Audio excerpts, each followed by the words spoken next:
Sa kaugnay pong balita, nagsagawa ng kilos protesta ang iba't ibang grupo nitong linggo, July 12.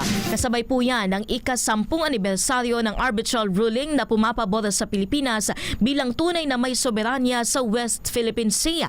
Alamin natin ang kabuang detalye sa ulat ni Jomar Villanueva. Jomar! Ani inulan man nitong linggo ng umaga, umaagos naman ang suporta ng iba't ibang mga grupo sa mga pagkilos na sinagawa para sa West Philippine Sea.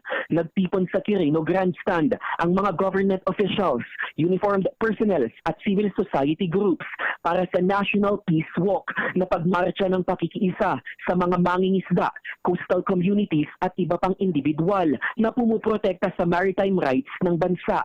Dinuluhan din ito ni AFP Chief of Staff General Romeo Browner Jr., National Security Advisor Eduardo Oban Jr. at Defense Secretary Gilberto Teodoro Jr. Sa Peace Walk sinabi ni Teodoro na dapat nayakapin ng bawat Pilipino ang West Philippine Sea.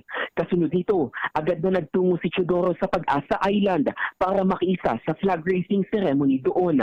Samantala, inilunsad din itong linggo sa Quezon City ang West Philippine Sea Fisherfolk Monument na pangunguna ng QC Government at Atin Ito Coalition, habang nasa 2,000 individual ang nakimarcha sa West Philippine Sea Parade sa Palawan na pinangunahan ng provincial government doon at Atin Ito Coalition. Isinusulong ngayon ng koalisyon na ideklarang West Philippine Sea Victory Day ang July 12 kasabay ng araw ng makasaysayang arbitral ruling. Suportado ito ng Akbayan Party List sa Kamara at pinutulak na suportahan ni Pangulong Ferdinand Marcos Jr. Jomar Villanueva, Newslight. Salamat sa detalye ng ulat na yan, Jomar.